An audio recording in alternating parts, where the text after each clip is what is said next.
Bonjour à toutes et tous. Donc je suis Geoffroy Pelletier, directeur de la SOFIA. L'idée, c'est en 20 petites minutes d'essayer de vous dire en quoi la SOFIA est importante pour les auteurs et pour les éditeurs, et je pense aussi pour l'ensemble du secteur du livre. Donc la SOFIA, c'est principalement la gestion collective du droit d'auteur. On a plusieurs particularités. Alors, on est un organisme de gestion collective comme vous en connaissez d'autres, la SACEM, la SCAM ou d'autres. Deux spécificités. Notre gestion est totalement paritaire, c'est-à-dire qu'on représente à la fois des auteurs et des éditeurs du livre. Et je dirais que depuis l'Assemblée générale jusqu'au conseil d'administration, en passant par toutes les commissions, toutes les décisions sont prises à parité entre auteurs et éditeurs. Et ça se passe très bien.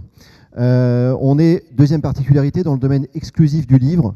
Plusieurs organismes de gestion collective sont ce qu'on appelle multi-répertoires et peuvent être à la fois sur l'image, sur la musique. Nous, c'est le livre, que le livre, mais tous les secteurs éditoriaux. Ça peut être la poésie, la littérature, la bande dessinée, les sciences humaines, la jeunesse, etc. On représente aujourd'hui un peu plus de 13 000 auteurs et autrices qui sont directement inscrits à la SOFIA. Auteur, ça peut être écrivain, traducteur ou illustrateur de livres. Et on représente aujourd'hui 600 maisons d'édition, et je pense qu'on pourrait faire mieux que 600 maisons d'édition, tout secteur et toute taille de maisons confondues. Donc principalement, notre mission, c'est la gestion collective des droits. Avant, on appelait ça des SPRD, Sociétés de perception et de répartition de droits. C'est, je trouve, beaucoup plus clair que OGC. Et donc, on a 4 grandes catégories de droits. On a été créé en 99 pour pousser à la transposition d'une directive sur le droit de prêt-en-bibliothèque. Et le droit de prêt-en-bibliothèque reste évidemment la catégorie principale pour nous en gestion collective. Mais depuis 2001, on gère aussi la rémunération pour copie privée numérique. Pour les plus anciens d'entre nous, la copie privée a d'abord été mécanique, c'était les cassettes audio et les cassettes VHS, et puis elle est devenue, au détour des années 2000, une copie privée numérique avec tous les supports qui se sont développés. On gère aussi, j'y reviendrai moins précisément, peut-être que ça vous concerne moins, mais les livres indisponibles du XXe siècle. C'est un dispositif qui a été mis en œuvre par le ministère de la Culture avec une dimension plus patrimoniale, de remettre en disponibilité numérique des livres qui étaient encore sous droit, des livres du XXe siècle qui étaient encore sous droit, mais qu'on ne trouvait plus dans les circuits classiques de distribution. Et donc ça a permis de pouvoir avoir accès à ces livres, et pour les auteurs et les éditeurs, d'être rémunérés sur les ventes de ces ouvrages. Ça reste un sujet très patrimonial avec des perceptions de droits qui sont sans commune mesure avec le droit de prêt ou la copie privée. Et puis un certain nombre d'autres droits qu'on est amené à redistribuer. Le droit de reprographie, donc, qui est géré par le CFC, mais quand un auteur est adhérent à la SOFIA, on perçoit de la part du CFC et on lui reverse ses droits.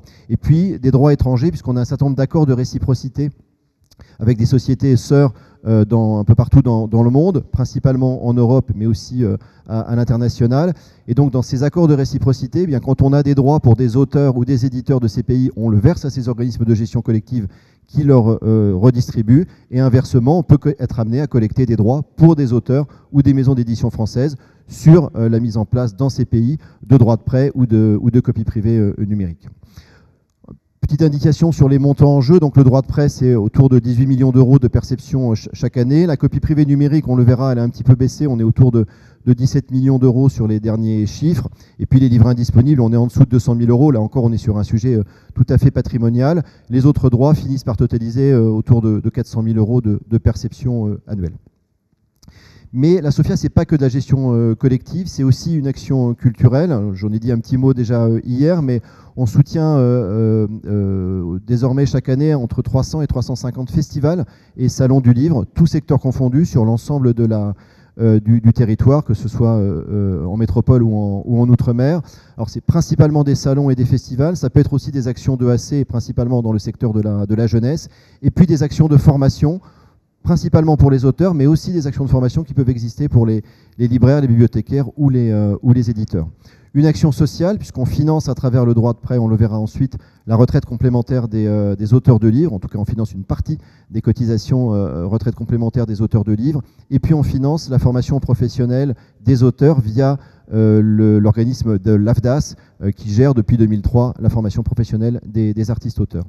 Puis enfin, une action internationale avec les accords de réciprocité dont je parlais un instant, et puis un rôle de défense du droit d'auteur au niveau européen et au niveau international, puisqu'on est membre de l'organisation qui s'appelle PLR International, Public Lending Right International, qui s'occupe donc principalement de regrouper les organismes gérant le droit de prêt, et puis l'IFRO qui est plus général et qui est plus international sur l'ensemble de tous les, enfin, qui regroupe l'ensemble des organismes de gestion collective qui gèrent du droit collectif pour l'écrit. Donc ça peut être aussi le droit de reprographie, la copie privée, etc. Je reviens donc sur le dispositif du droit de prêt pour peut-être, alors certains d'entre vous connaissent peut-être très bien tout ça, mais je pense que c'est important de revenir sur le dispositif en lui-même. D'abord, c'est un prêt payé, c'est pas un prêt payant. Il y avait eu des options au début des années 2000 pour faire payer soit les usagers, soit les bibliothèques. Ce qui a été mis en œuvre, c'est que le prêt était payé dès l'acquisition des livres par les bibliothèques. On a deux sources de financement du droit de prêt et le système n'a quasiment pas évolué depuis 2003. Une première contribution qui est basée sur le nombre d'usagers inscrits dans les bibliothèques de lecture publique et dans les bibliothèques universitaires. Et cette contribution, elle est versée par l'État, ministère de la Culture pour la lecture publique et le ministère de l'Enseignement supérieur pour les BU. Et puis une deuxième contribution qui est basée sur les achats des bibliothèques. Et là, c'est un dispositif qui est basé sur le prix public des livres qui sont achetés par les bibliothèques. C'est calculé sur la base de 6% de ce PPHT. C'est collecté par les fournisseurs de livres, quels qu'ils soient, et c'est reversé à la SOFIA chaque année. Une fois qu'on a collecté l'ensemble de ces deux contributions, le reversement se fait à parité, auteurs et éditeurs, donc c'est 50% pour les auteurs, 50% pour les éditeurs sur chaque titre, et c'est basé sur les achats de livres. Dans certains pays, ils se sont basés soit sur les collections qui sont disponibles dans les bibliothèques, soit sur le nombre de prêts qui sont exécutés par titre. Nous, en France, on a décidé, dès le début, que ce serait sur la base des achats de livres pour que ce soit mieux réparti et que ça ne profite pas seulement aux ouvrages maisons d'édition ou auteurs qui sont les plus prêtés, sont souvent aussi les plus achetés en commerce de détail, et pour que ce soit vraiment la diversité des acquisitions des bibliothèques qui soit représentative de la répartition des sommes. Et enfin, donc une partie qui est prélevée pour financer le régime de retraite complémentaire pour les auteurs, et ça c'est un prélèvement qui est fait chaque année sur les ressources du droit de prêt. On verra que c'est plutôt en augmentation sur les dernières années. Alors, quelques chiffres. La contribution de l'État, c'est depuis 2003, ça n'a pas bougé. On va essayer de peut-être revenir sur ce montant qui a été fixé et qui n'a jamais évolué. C'est 1,50 € par usager inscrit en bibliothèque de lecture publique, 1 € par usager inscrit en bibliothèque universitaire. Ça représente, bon an mal an, entre 10 et 11 millions d'euros. C'est basé sur les statistiques en fait, du ministère de la Culture et du ministère de l'Enseignement supérieur. Il y a eu une petite baisse au moment de la crise sanitaire, puisqu'il y a eu moins d'inscrits en bibliothèque pour des raisons sur lesquelles ce n'est pas la peine de revenir. Mais hors ce petit creux, au moment du Covid, on est vraiment sur des montants très stables depuis des années sur ce nombre d'inscrits en bibliothèque. Je ne sais pas si voilà, c'est le verre à moitié plein ou à moitié vide. C'est à la fois une bonne nouvelle et une mauvaise nouvelle. Ça n'augmente pas, mais ça ne diminue pas non plus. Et puis la deuxième contribution sur les ventes de livres, elle représente entre 6 et 7 millions d'euros. Tous les fournisseurs de livres sont concernés, que ce soit évidemment des libraires, puisque c'est quand même avec eux en général que les bibliothèques travaillent le plus, que ce soit des grossistes, que ce soit des fournisseurs des sites internet qui vendent en ligne, que ce soit des fournisseurs étrangers. Tout le monde est assujetti à cette déclaration et à cette facturation. Les fournisseurs de livres nous font des déclarations détaillées. Ils nous déclarent exactement le nombre de titres et le nombre d'exemplaires par titre qu'ils ont vendus à chaque bibliothèque. Et c'est important parce que c'est ça ensuite qui nous permet de répartir les sommes qui sont dues aux auteurs et aux éditeurs. Et puis on les facture sur le montant des 6% des ventes réalisées. Et en général, on recouvre 99,99% des sommes. Toutes les bibliothèques de prêt sont également concernées par le droit de prêt, que ce soit des bibliothèques publiques, bibliothèques municipales, bibliothèques départementales, que ce soit des bibliothèques associatives, des bibliothèques de comités d'entreprise, quand il en existe encore dans les comités d'entreprise, et les bibliothèques universitaires ou les bibliothèques des grandes écoles, évidemment. Leur déclaration bibliothèque, c'est une déclaration simple, c'est uniquement quel montant d'acquisition de livres j'ai fait dans l'année et auprès de quel fournisseur. Ça nous permet évidemment de croiser les déclarations des uns et des autres et d'éviter que certains fournisseurs de livres oublient, avec quelques guillemets, de nous déclarer les ventes pour ne pas être facturés ensuite sur ce droit de prêt.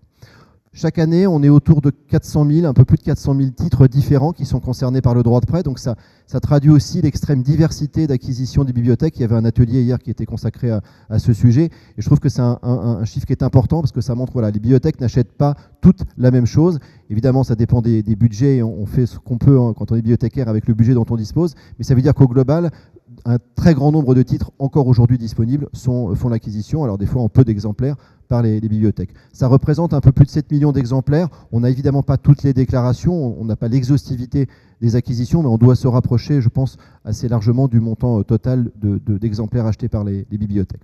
Et donc, la contribution de l'État et la contribution des fournisseurs de livres, c'est à peu près 17 à 18 millions d'euros de perception par an. Et là aussi, c'est un montant qui n'a pas beaucoup évolué selon les années.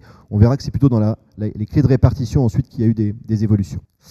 Donc la répartition du droit de prêt, c'est d'abord une contribution au régime de retraite complémentaire. Avant de distribuer aux auteurs et aux éditeurs, on prélève donc pour le RAAP, le régime de retraite complémentaire qui a été mis en place et qui a été rendu obligatoire pour les auteurs de livres à partir d'un certain montant de rémunération, en même temps que le droit de prêt, et d'ailleurs en même temps que le plafonnement des rabais aux collectivités pour les ventes de livres aux bibliothèques. Et aujourd'hui, on est à un peu plus de 6 millions d'euros de contribution au RAAP, et ça a considérablement augmenté. Au tout début, on était à peine à 1 million de versements, et ça n'a cessé d'augmenter. Alors, on peut revenir sur les raisons si vous le souhaitez, mais principalement, c'est une réforme du régime de retraite complémentaire, avec avant des taux qui étaient choisis, des classes de cotisation qui étaient choisies par les auteurs, et puis ça a augmenté pour arriver à un taux identique pour tout le monde de 8% désormais. Donc ça forcément, les auteurs choisissaient plutôt une classe de cotisation peu élevée. Donc à 8%, ça a été une augmentation pour tout le monde, pour leur cotisation. Et donc nous prenons 50% des cotisations, donc forcément ça a augmenté le montant moyen par auteur. Et puis quand il y a eu la bascule de l'AGESA, MDA vers l'ACOS et l'URSSAF Limousin, il y a eu un petit souci du côté de l'URSSAF Limousin pour bien repérer les auteurs du livre. On était passé de 4000 auteurs repérés à 400. On était quasiment à la période de la crise sanitaire, c'était une très bonne nouvelle encore à annoncer aux auteurs. Donc on a fait un bricolage avec l'URSSAF, avec la direction de la Sécurité sociale et le ministère de la Culture pour récupérer un certain nombre d'auteurs en opérant des repérages sur les déclarations qui sont faites par les diffuseurs auprès de l'URSSAF. Et ça a amené finalement à un nombre beaucoup plus important d'auteurs catégorisés comme auteurs du livre. Un auteur du livre dans ce système-là, c'est un auteur qui perçoit plus de 50% de ses revenus artistiques du secteur du livre. Et on en a repéré finalement beaucoup plus. Donc à la fois un montant moyen par auteur qui augmentait, un nombre d'auteurs repérés qui augmentait, le total fait qu'on est passé au-dessus des 6 millions d'euros.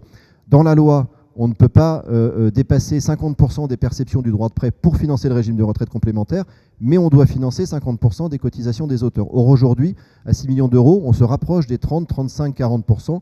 Donc, à un moment donné, on va être dans une injonction qui risque d'être contradictoire, où on devra soit prendre plus de 50% du droit de prêt pour financer, soit être en dessous des 50% qui nous sont demandés. Donc, c'est soit je vais en prison à cause de l'État, soit j'ai les huissiers à cause du régime de retraite complémentaire, mais la position va commencer à être un peu compliquée. Nos frais de gestion, eux, ils sont restés très stables sur l'ensemble des années. On est autour de 2 millions d'euros, donc on est autour de 10% à peu près de frais de gestion. Les frais de gestion sont très regardés par le ministère de la Culture et par la Cour des comptes. Il y a un organisme au sein de la Cour des comptes qui vise l'ensemble des organismes de gestion collective avec un rapport annuel qui doit leur être transmis. On est une société civile privée, mais on est bien regardé par la Cour des comptes. Et ensuite, vous avez le solde qui est réparti aux auteurs et aux éditeurs. Donc 12 millions d'euros, mais c'est en baisse. On a été à des années à 14 ou à 15. Alors on a mis en place un nouveau dispositif qui a permis en 2022 de rattraper des sommes. Donc en 2022, on est monté à 22 millions d'euros, mais c'était un rattrapage exceptionnel. La moyenne était plutôt autour de 13-14 et les très très bonnes années 15 millions. Mais on voit que ça baisse aujourd'hui, parce que quand on passe de 1 million ou 2 millions pour le rap à 6 millions d'euros, forcément, il y a moins ensuite à distribuer aux auteurs et aux éditeurs. Donc au-delà de l'injonction juridique et de la double injonction contradictoire dans laquelle on peut se retrouver, il y a aussi l'idée de rester quand même dans un équilibre qui était celui souhaité par le législateur au début des années 2000 et qui était plutôt un quart pour le soutien au régime de retraite complémentaire et 3 quarts de distribution aux auteurs et aux éditeurs.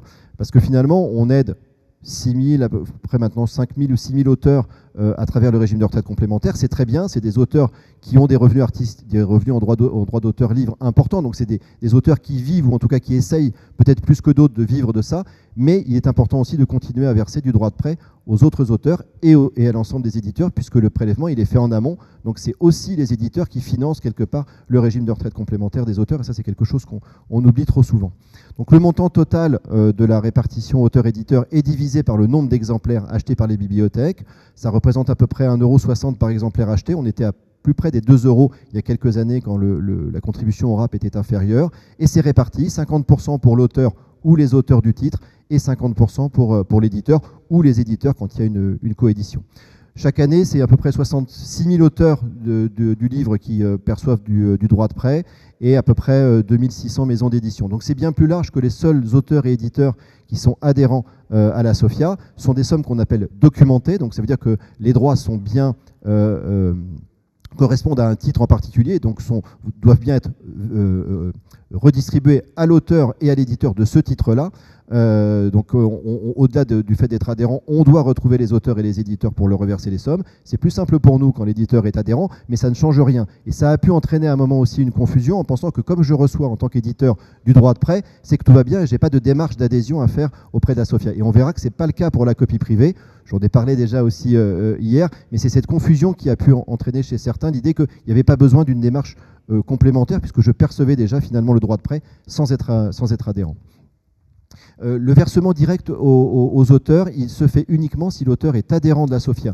Si l'auteur n'est pas adhérent de la SOFIA, le versement peut se faire via un autre organisme de gestion collective, s'il est à la SCAM par exemple, ou à la DAGP, parce qu'il est plutôt illustrateur, artiste que vraiment auteur de texte, et donc il a préféré adhérer à la DAGP. Dans ce cas-là, on verse les sommes à l'organisme de gestion collective qui les reverse à l'auteur. Et si un auteur est adhérent d'aucun organisme de gestion collective, ben d'abord il a tort, mais surtout c'est grâce à vous, grâce aux maisons d'édition, qu'on pourra lui reverser les droits. Et donc quand on vous reverse les droits en tant que maison d'édition, on vous reverse aussi la part qui va aux auteurs qui ne sont pas adhérents d'OGC, et c'est à vous qu'il appartient ensuite de leur reverser les sommes. Alors on a une petite évolution qui est en cours et qui a été votée à l'Assemblée Générale pour les co-auteurs. Jusqu'à présent, il fallait que les 2 co-auteurs, les 3 ou les 4, ça devient plus rare, mais que les 2 co-auteurs, en bande dessinée ou en jeunesse en particulier, soient adhérents de la SOFIA ou du même organisme de gestion collective pour qu'on puisse leur verser les droits, avec des clés de répartition qui n'étaient pas forcément connues entre les droits des uns et des autres. On ne sait pas forcément 50-50 entre celui qui écrit le scénario de la bande dessinée et celui qui en est l'illustrateur. Donc ça compliquait beaucoup les choses et ça, des fois, freinait la possibilité de reverser des sommes. Ce qu'on a voté, c'est que désormais, on sera sur une clé de répartition totalement au prorata. S'il y a 2 auteurs, eh bien c'est 50-50 pour chacun des auteurs. S'ils sont 3, c'est un tiers pour chacun. Et si ces auteurs, ces co-auteurs, nous font une déclaration commune pour nous dire qu'eux, ils ne sont pas d'accord et qu'il y en a un qui a vraiment bossé plus que l'autre ou qui doit être rémunéré plus que l'autre, et si les 2 sont d'accord sur cette nouvelle clé de répartition, alors on pourra la modifier. Mais par défaut, ce sera désormais au prorata et ça nous permettra donc de verser directement des sommes à un co-auteur, quand bien même l'autre ne serait pas adhérent de la SOFIA. Et puis une petite précision pour les ouvrages traduits, comme ça fait le lien avec la présentation précédente. Pour la part auteur, quand on est sur un ouvrage traduit, la part auteur est divisée en 2, 50% pour le traducteur et 50% pour l'auteur d'origine. Et là, ce sont nos accords de réciprocité qui permettent de reverser cette moitié de la moitié aux auteurs d'origine.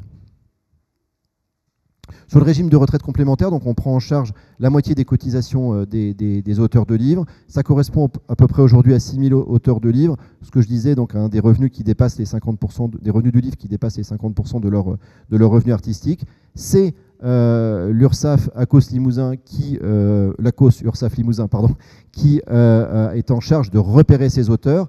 Depuis qu'il y a une nouvelle une instruction fiscale sur la déclaration des revenus artistiques, ça devrait simplifier normalement le fait de bien repérer quels sont ces auteurs éligibles au droit de prêt, à condition, et c'est là que c'est très important, que vous, éditeurs, vous remplissiez bien cette déclaration et que vous mettiez bien dans les bonnes cases que c'est du livre et que c'est du droit d'auteur pour qu'ensuite ces auteurs qui sont éligibles soient bien repérés par l'ACOS. On est un peu plus de 6 millions d'euros par an, et ce que je disais, on est en forte augmentation sur les dernières années. Je passe au dispositif de la copie privée. Alors, le dispositif de la copie privée est peut-être moins connu. Cette rémunération, c'est en fait une contrepartie pour l'ensemble des auteurs et des éditeurs, de la possibilité qu'on a tous, chacun d'entre nous, de pouvoir copier et de sauvegarder des contenus protégés pour son usage personnel et privé. Il ne s'agit pas de le copier pour ensuite le commercialiser, pour son usage privé, avec l'aide de supports numériques. Quand on copie une photo, on copie du texte ou on copie des films ou du son avec des tablettes, des smartphones, des clés USB. Il y a en fait la possibilité pour chacun de faire des copies, de les sauvegarder, sans évidemment demander l'autorisation des auteurs ou des éditeurs de ces œuvres. Ça concerne tous les répertoires, le son, la vidéo, le texte et l'image. Le son, la vidéo, quand on était sur la copie privée mécanique, et depuis 2000, le texte et l'image. Et c'est donc une contribution qui n'est pas payée évidemment à chaque fois que vous faites une copie sur votre smartphone, mais qui est payée en fait et qui est prélevée chaque année au moment où vous achetez un smartphone, une clé USB ou une tablette. Il y a une petite partie du prix d'achat, c'est quasiment invisible et transparent quand on achète le support, mais c'est une partie de ça qui est prélevée sur l'ensemble des ventes. Donc ensuite, nous, on mène des études chaque année avec l'ensemble des autres organismes de gestion collective pour savoir quelles sont les pratiques de copie. Alors, le dispositif est un peu compliqué en plusieurs temps. Et on interroge les Français pour savoir combien ils font de copies sur leur ordinateur, combien de copies sur leur smartphone, etc. Combien de copies de photos, de musique, de films. Et donc c'est l'ensemble de ces études qui nous permettent ensuite de fixer des barèmes de redevance par support et par répertoire. Il y a une grille qui ne tient pas sur un format A3 qui est extrêmement compliqué, mais qui permet, avec un accord des ayants droit et des représentants des diffuseurs et des fabricants, d'avoir des barèmes de redevance qui permettent donc à chaque fois qu'un smartphone est acheté, en fonction de sa mémoire, de la capacité de stockage, d'avoir un prix automatiquement perçu pour la copie privée numérique. Et ensuite, une fois qu'on a ces études-là, on mène chacun pour nos propres répertoires des études sur les domaines copiés pour savoir si c'est plutôt le roman, plutôt les essais, plutôt la BD qui est plus ou moins copiée par les Français. Ce n'est pas la SOFIA qui perçoit directement, c'est Copie France, qui est un organisme de gestion collectif multi-répertoire qui prélève donc cette copie privée pour tous les répertoires concernés et qui ensuite redistribue à chacun d'entre nous, la SACEM pour la musique, la SCAM pour l'audiovisuel, la SOFIA ou la DAGP pour le texte et les images, les parts qui lui reviennent. C'est toujours aujourd'hui la musique et l'audiovisuel qui se taillent la part du lion, mais le texte et l'image ont augmenté. On est à peu près à 9% de la copie privée pour le texte. Ça peut concerner le livre et la presse. Et 8% pour l'image. Et là, ça concerne toutes les photos, les cartes postales, mais aussi le livre et la presse. Nous, on est, pour le secteur du livre, donc concerné uniquement par les répertoires texte et images. Et là aussi, la répartition, elle est fixée par la loi à parité, 50% pour les auteurs, 50% pour les éditeurs. On répartit, nous, donc, chaque année cette copie privée, mais comme ce sont des sommes qui ne sont pas documentées, contrairement aux droits de prêt, on ne peut la répartir qu'aux auteurs et aux éditeurs qui sont adhérents de la SOFIA. Et c'est là la différence singulière avec le droit de prêt, et c'est là qu'il devient important pour vous d'adhérer à la SOFIA. Je suis désolé, les auteurs ont le choix d'adhérer à l'OGC qu'ils souhaitent. Pour les éditeurs de livres, il faut adhérer à la SOFIA pour percevoir la copie privée numérique. Le nombre d'éditeurs qui est adhérent à la SOFIA ne change rien pour nous. Il n'y aura pas plus de perception de droit parce qu'on aura plus d'éditeurs. En revanche, si vous n'êtes pas adhérent, vous ne percevez pas la copie privée numérique. N'importe quel autre moyen, ça n'est pas possible. Ça ne peut que transiter par nous. Le montant, ce qui est important en plus, c'est que donc au-delà des 25% des perceptions qui sont affectées à l'action culturelle, j'en dirai un mot après, le montant qui est redistribué par auteur et par éditeur, il n'est pas proportionnel au chiffre d'affaires de la maison ou au catalogue de la maison. Il y a une part forfaitaire pour chaque éditeur, c'est de la même manière pour les auteurs, qui est un tiers de la rémunération totale, qui est une part forfaitaire qui est la même pour toutes les maisons d'édition, quelle que soit la taille du catalogue, quelle que soit la catégorie éditoriale dans laquelle vous publiez. Et l'année dernière, je donnais l'exemple hier pendant la table ronde, on est sur la simple part forfaitaire à 3 500 € par an. Vous adhérez une fois à la SOFIA et tous les ans, sans faire aucun dossier, il n'y a pas de charge en face, c'est même pas du chiffre d'affaires, c'est de la marge nette, il y a 3 500. Alors si tout le monde adhère demain, les 3 500 peuvent diminuer un peu, mais on reste quand même sur un montant qui est significatif et qui vous échappe si vous n'êtes pas aujourd'hui adhérent, alors que vous y avez évidemment droit. C'est quelque chose qu'on répète, qu'on redit, sur lequel on essaie d'informer et de communiquer. Le dossier d'adhésion, ce n'est pas une demande d'aide au niveau européen, ce n'est pas un dossier de 500 pages pour lequel il faut 10 personnes et 3 semaines. C'est assez simple. On reviendra après sur les conditions d'adhésion. Je pense vraiment que c'est important. Et ensuite, il y a quand même une proportionnalité avec l'importance du catalogue, puisque elle, la part variable, elle est basée sur le nombre de titres au catalogue, avec en plus, je ne rentre pas dans le détail, mais des parts variables qui sont différentes selon les catégories, puisque là, on tient compte des études d'usage pour savoir si les titres de bande dessinée sont plus copiés que les titres de manga ou les titres de jeunesse, etc. Un petit montant, j'accélère, mais vous saviez que j'étais bavard. Un total de la perception pour la copie privée, on est autour de 17,3 millions d'euros. Pour la part texte, 10 millions et la part image, un peu moins, 7 millions aujourd'hui. La dotation à l'action culturelle, c'est un peu plus de 4 millions d'euros, donc qui permet de reverser, de soutenir des festivals et des salons du livre. Les frais de gestion, de la même façon, autour de 10% et n'ont pas bougé depuis plusieurs années. Et la distribution aux auteurs et aux éditeurs, un peu moins de 12 millions d'euros la dernière année. Là, on a eu une petite baisse en 2023, une petite baisse, le mot est faible, puisqu'on a perdu 22% de perception de copies privées après la crise sanitaire. Pendant la crise sanitaire, les ménages se sont suréquipés, les personnes se sont suréquipées en outils numériques.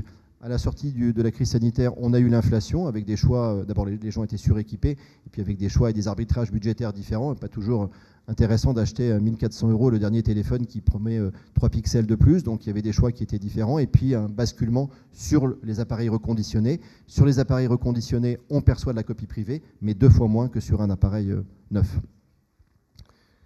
L'action culturelle, je vais très vite, 25% donc, est affecté à un soutien au festival. On a à peu près 350 projets qui sont soutenus chaque année. On a aussi, avec ces montants, organisé par 2 fois maintenant des états généraux des festivals et des salons du livre qui ont permis de réunir un grand nombre de festivals du livre en France et d'échanger sur les difficultés aussi que connaissent aujourd'hui les festivals. Ce n'est pas la peine que je m'étende sur ce sujet bien connu. Et puis on a mis en place un dispositif de rémunération pour les auteurs en dédicace dans les salons de bande dessinée, avec l'accord aussi des éditeurs, des pouvoirs publics et notamment du Centre national du livre. Un dernier point, c'est que, j'en disais aussi un mot hier, la SOFIA soutient l'interprofession. Alors, je commencerai par rappeler qu'on soutient les assises nationales de l'édition indépendante depuis la première édition, la FEDEI depuis aussi l'année dernière, avec pour l'ensemble de son action tout au long de l'année, le dispositif Oplibris, il en a été longuement question hier, un fonds d'indemnisation qui est en train de se mettre en place en cas de faillite de l'éditeur pour avoir une possibilité de rémunérer les auteurs qui auraient encore des droits chez un éditeur qui fait faillite. Il n'y a pas de raison que tout le monde soit payé au moment de la faillite, et notamment l'État en priorité, mais pas les auteurs. Il existe la même chose, un fonds de solidarité pour les salariés quand une entreprise fait faillite, et il nous semblait important de mettre en place un dispositif similaire. Les rencontres nationales de la librairie, l'observatoire de la librairie, un dispositif de lutte contre le piratage numérique des livres, le Paris Book Market qui est organisé par le BIEF pour aider à la cession des droits à l'étranger, le dispositif Jeunes en librairie que beaucoup d'entre vous connaissent. Donc voilà, c'est devenu aussi un soutien important à l'interprofession du livre. On a aussi réalisé l'année dernière une étude sur le marché du livre d'occasion. Je pense que pour une fois, c'est une étude qui n'a pas été tout de suite enterrée et un rapport qui n'a pas tout de suite été enterré. J'espère que ça prospérera. Je rappelle juste 2 chiffres.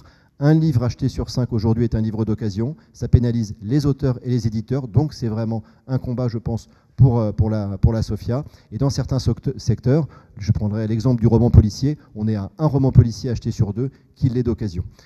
Et ça, c'est à peu près 80 millions d'exemplaires par an, 350 millions d'euros de chiffre d'affaires qui échappent complètement à la filière. On n'a rien contre le livre d'occasion, mais il faut que ce développement se fasse en harmonie avec l'ensemble de la chaîne du livre et que ce ne soit pas au détriment des auteurs et des éditeurs qui créent ces livres qui un jour deviendront peut-être des livres d'occasion. Et puis on fait tous les 2 ans un baromètre des usages de lecture et d'achat sur les livres imprimés, sur les livres numériques et sur les livres audio, puisqu'en France, on avait d'ailleurs à peu près 200 rapports sur le livre numérique qui doit peser 2 ou 3% du marché et rien sur le livre d'occasion. En revanche, on voit qu'il y a vraiment une augmentation du livre audio et des pratiques autour du livre audio en France.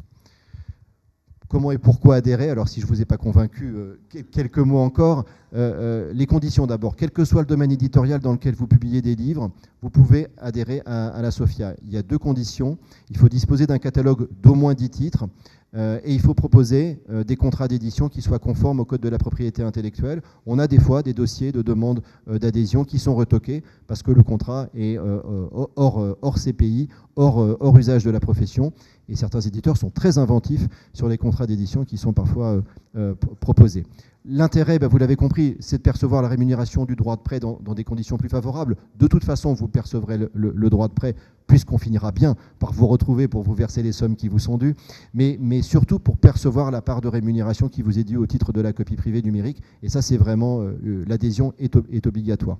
Et puis ensuite, on a des lettres d'information, mais comme vous en recevez évidemment d'autres sur toutes les activités de la SOFIA et tout ce qu'on fait en faveur du droit d'auteur et de l'interprofession. Et puis vous devenez, puisque c'est l'inscription, enfin l'adhésion à la SOFIA, c'est une fois 38 € pour toute la vie de la société. Il n'y a aucune nouvelle cotisation à faire. Et vous pouvez même, si vous le voulez, ne pas débourser les 38 €. On les prélève sur les premiers droits qui vous sont versés. Et ça vous permet d'être à l'Assemblée générale et donc d'adopter ou pas les résolutions, les évolutions qui vous concernent au premier chef. Et puis d'être dans le seul organisme de gestion collective aujourd'hui qui réunisse à parité auteurs et éditeurs de livres. Et si le cœur vous en dit, de vous présenter au conseil d'administration ou dans les commissions qui travaillent sur ces sujets-là. Pardon d'avoir été un petit peu trop long. Merci à vous.